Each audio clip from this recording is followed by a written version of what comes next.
Good day to you all. This is Fortune Gentleman 24, and today we are looking at the hour-long special of Kaidan Restaurant. Now, I'm only doing these type of hour-long specials because my summer vacation has come close to an end. Shut up. And since it will be coming close to an end in only a few days, I said, hey, why not? We're going to go story.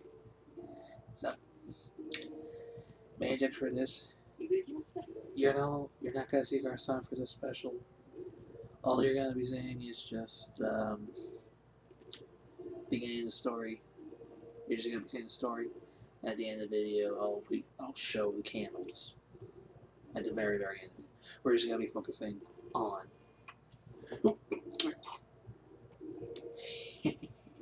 We're just gonna be focusing on the stories mostly. So after we read one story, goes to the next story. After that, and when it gets all the way towards the ending, almost towards the end, it's just gonna be a big giant montage of candle blowing. So you can see where it's gonna go. So I shall see you in a bit.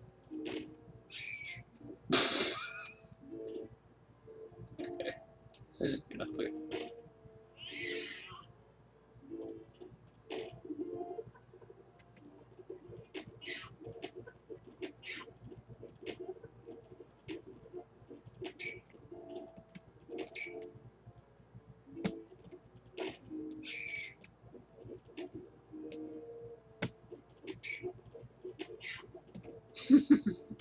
I like that. So I shall see you in a bit when we get started with the show. Hello everyone, this is Fortune Gentleman 24 and welcome back. We are about to begin our first story of the hour-long special. Today's story that I bring to you all, the Trapper's Ghost. Now, when I first started this right here, before this video started, Garson's still doing the whole special event. So mostly it's a 2-1 thing. Special, the 1 hour special summer thing, and a special event where we can read these secret special stories. This is gonna be fun. So, once again, I present to you the Trapper's Ghost. So moving. Oh, hang on a second. Let me just take a look. Put right there. That should be good enough. Yes. Okay. 3, 2, 1.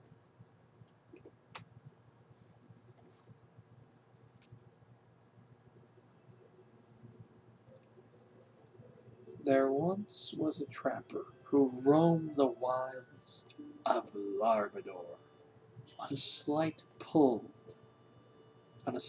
by 8 pure white huskies. He was a tall man, dressed in layer upon layers of animal skin, who drove his team with a terrible ferocity across the frozen tundra. The trapper was a cruel man, and the people in the local town did not like him, though they tolerated his company when he came to town because of the rich animal skin he brought with him. When he came to town, the trapper would sell his skin and then drink away his money at the local tavern. When he wasn't drunk himself, the trapper assaulted the local women, picked fight with the head working townsmen, and tried to sell alcohol to the natives. After a few days of such behavior, the constable would toss the trapper out on his ears. Then the trapper would resume his roaming and trapping until he comes to another town.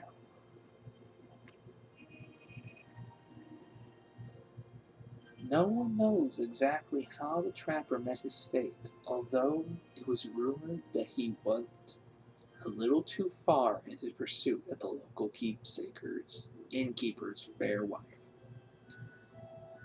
The trapper was shot to death by her disgruntled husband.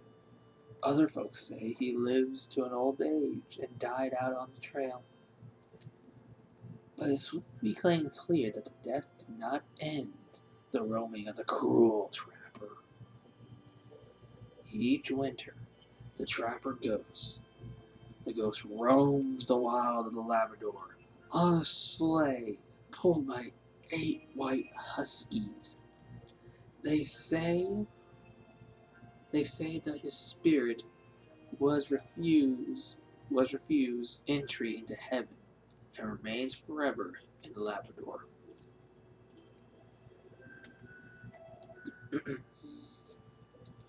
Atoning for the many sins he committed during his lifetime by helping lost travelers find their way home. Many a weary soul has looked up from the frantic circling to see a large sleigh pulled by white dogs coming towards them. If they followed, they are led to safety.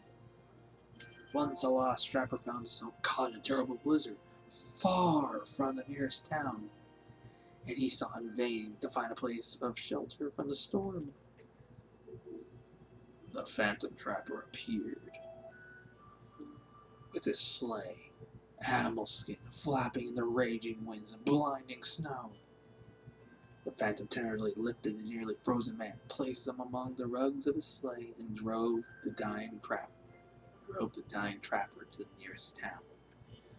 The phantom carried the man right into the inn, placed him gently on a chair by the door, summoned the innkeeper to take care of the man, and then vanished right before the astonished innkeeper's eyes.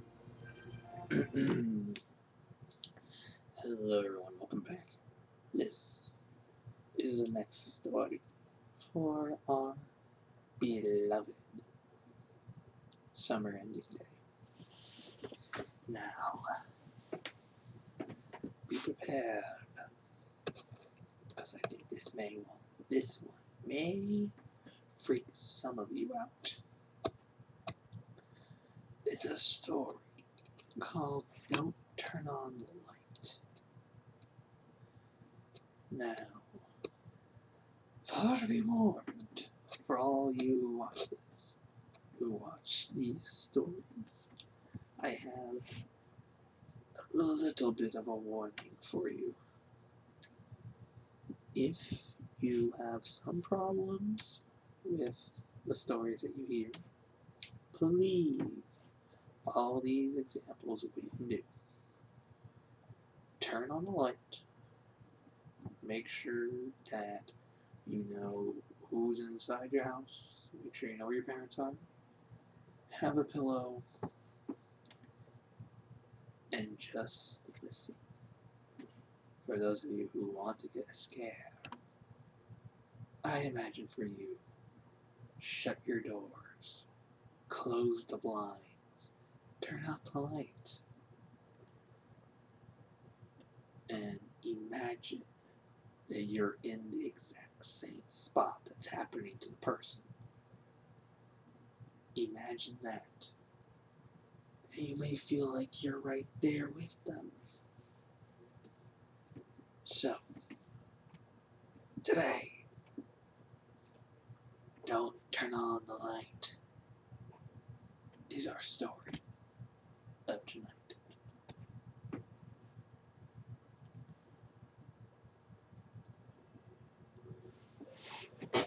She commanded the room in the basement of her dorm as soon as she realized she would have to pull an all-nighter in order to prepare for tomorrow's final exam.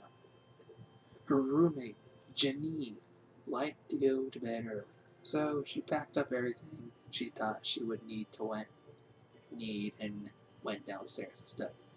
And study. And study some more. It was 2 o'clock when she realized that she left one of her textbooks upstairs on her bed. With a dramatic sigh, she rose and climbed the stairs slowly to her third dorm room. The lights were dim in the hallway, and the old boards cracked under her weary treads. She reached her room and turned the handle as softly as she could, pushing the door open just enough to slip inside, so that the hall light wouldn't wake her roommate. The room was filled with strange, metallic smell. She frowned a bit, her arm pricking out in chills.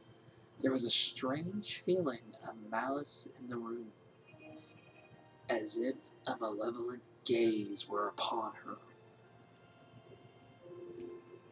It was a mind trick. The all-nighter was catching up to her. She could hear Gina breathing on the far side of the room, a heavy sound, almost as if she's been running. Gina must have picked up a cold during the last tense week before the finals.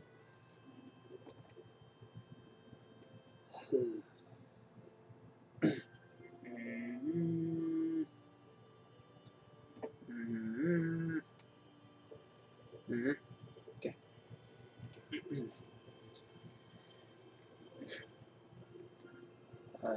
For the finals, she crept along the wall until she reached her bed, groping among the covers for the straight history textbook. This time she could hear a steady drip, drip sound. She sighed silently, frantically would have come to fix the sink in the bathroom. Again. Her fingers closed on the textbook. She picked it up softly and withdrew from the room as silently as she could. Relieved to be out of the room, she hurried back downstairs, collapsed into the overstuffed chair, and studied till 6 o'clock. She finally decided that enough was enough. If she slept upstairs now, she could get a couple of hours sleep before 9 o'clock exam. The first of the sun rays were beaming through the windows as she slowly slid the door open, hoping not to awaken Regina. Her nose was met by an earthy, metallic smell and a second before her eyes registered the scene in her dorm room. Ginny was spread eagle on top of her bed against the far wall, her throat cut from ear to ear and her nightdress stained with blood. 2 drops of blood fell from the statured blanket with that drip, drip noise that sounded like a leaky faucet.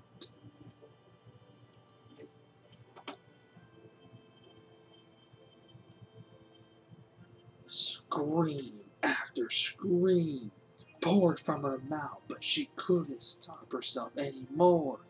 Then she could cease wringing her hand. All along the hallway door slammed, and footsteps came across, running down the passage. I said passage. Passage. Passage. Within moments, other students had her gathered to her doorway, and one of her friends gripped her arm with a shaking hand, pointing a trembling finger towards the wall. Her eyes widened in shock at what she saw, then she fainted in her friend's arms. On the wall above her bed, written in her roommate's blood, were the words, "Aren't you glad you didn't turn on the lights?" Greetings to you all. This is Fortune Gentleman 24, and we are back with the next story of today. And the next story is Black Magic. So far what I know, it involves magic and darkness. I'm gonna like this story. Just cut right there and check. Let's begin.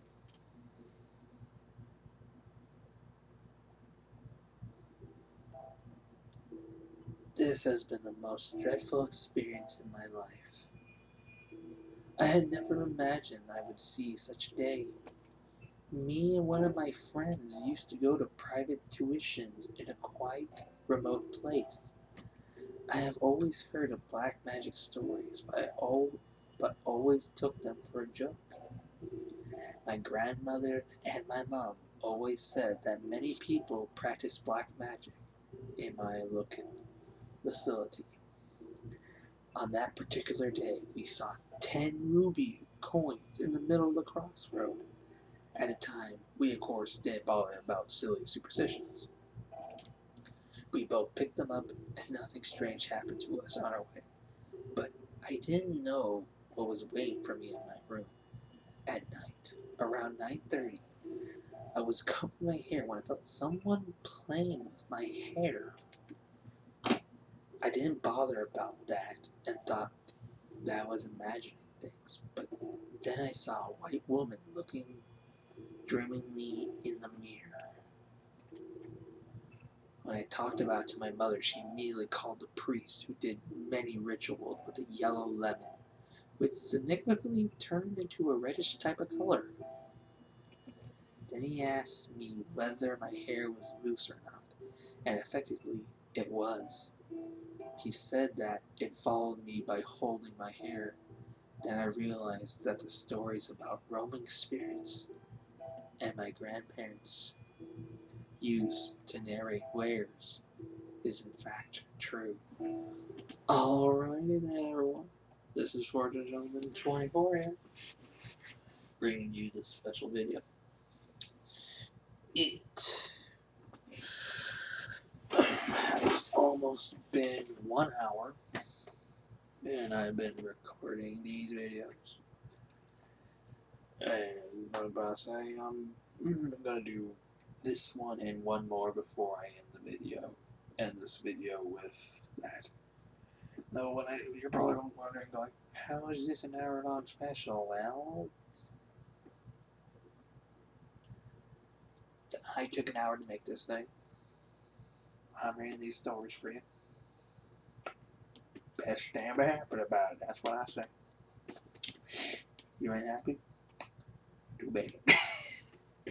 No, I'm just kidding. I love you. So, new story for today. Brick wall. Strange name, yes. Brick wall. Sorry. I had to take care of something real quick. So, let's get started with the brick wall. Massey was a soldier, unfortunate enough to cross me. His commanding officer. He did not live to regret it. There was something very satisfying in the moment when I trusted the tip of my sword to the soldier's heart during our duel. I watched him fall to the ground with a satisfaction. A job well done. The men under my command seemed depressed in the following weeks. They mentioned Massey frequently, but I ignored their conversation. One night I retreated to my chamber to sulk, and soon was joined by the deliberate of men who were friends of Massey.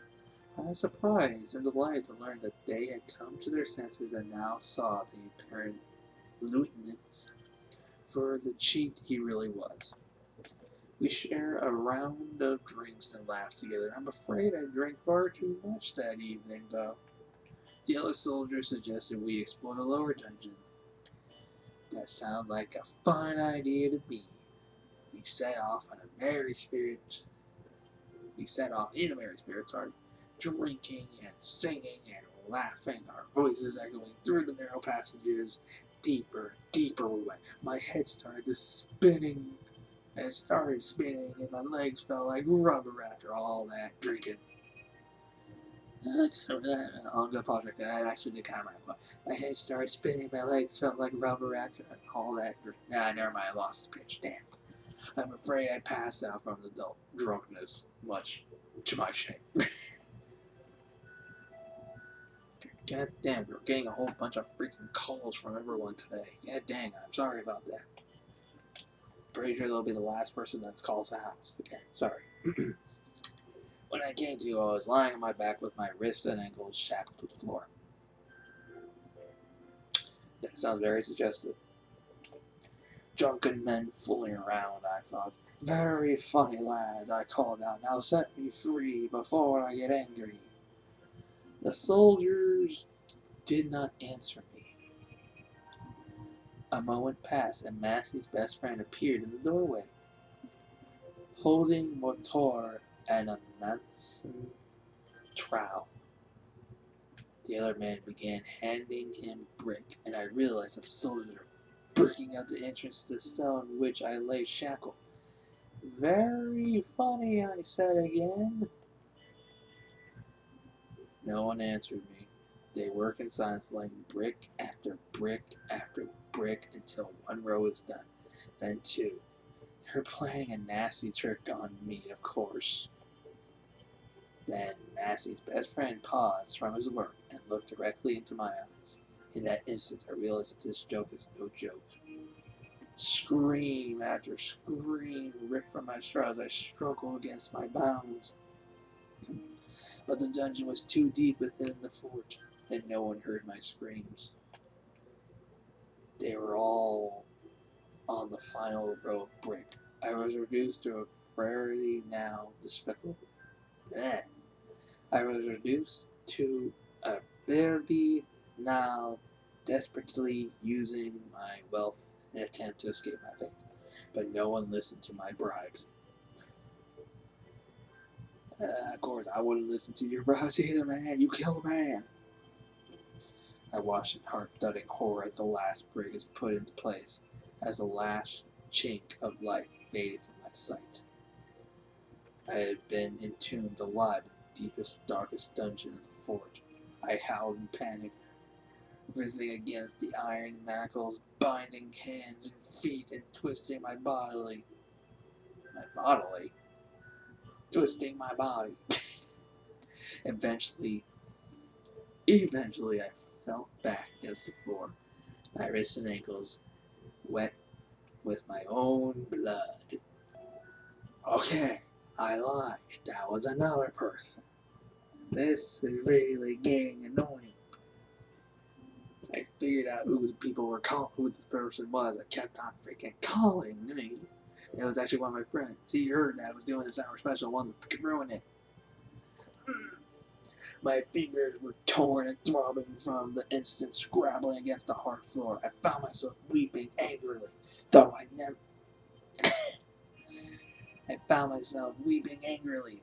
I had never shed a tear in my lifetime.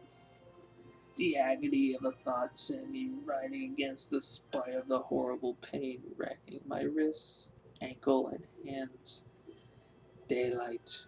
I must see daylight again, just once more.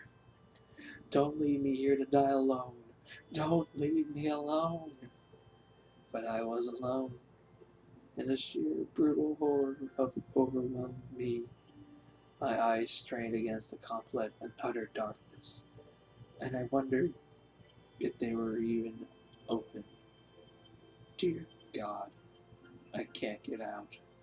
I can't get out. I can't get out. Please, let me out.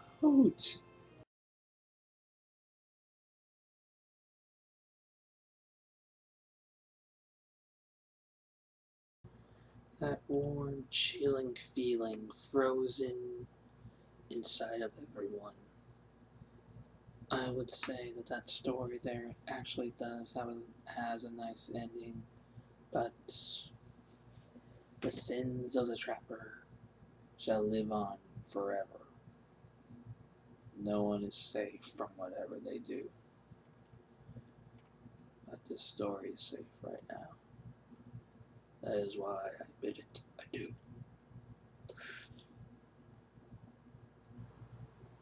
That story was actually pretty good. I haven't heard a story like that before.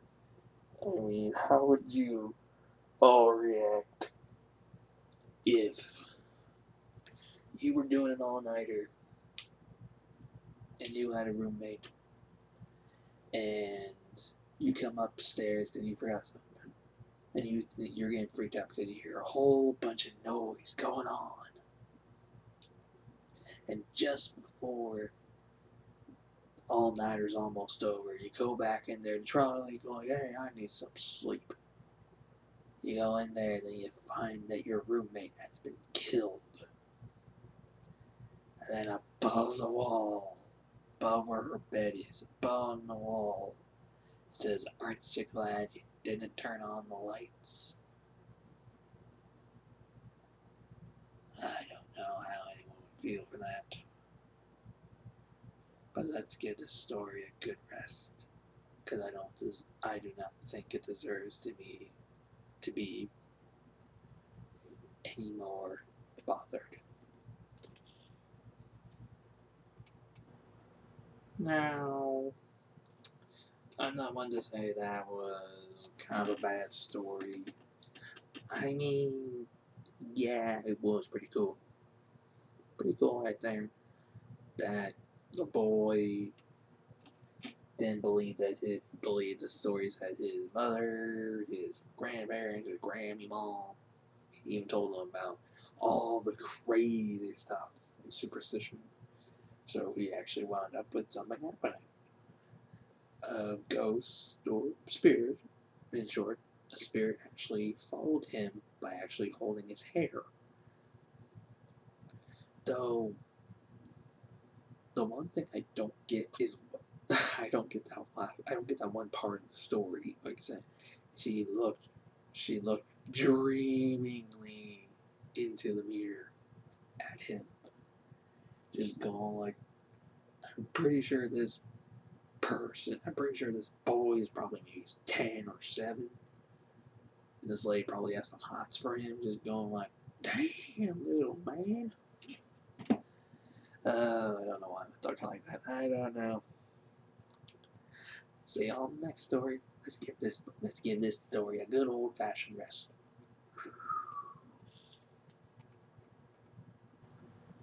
I'm pretty sure all of you people would do the exact same thing for a friend of yours who died by someone. I mean, I would do the same thing. Well, not do that. I mean, I'll probably torture the person or punish them. Just go like, you did a bad thing. What did he do to deserve this kind of treatment? You did not need to kill him. Just for that, I'm gonna torture you for the rest of your life. That would have been perfect. But enough is enough with that. It is now time to say goodbye to the 39th candle. As you can see, the candles are slowly going out. It's almost time for this whole game to say goodnight. Until that time, we got a while to go. Take care, everyone. See you soon. My dear ghost friends.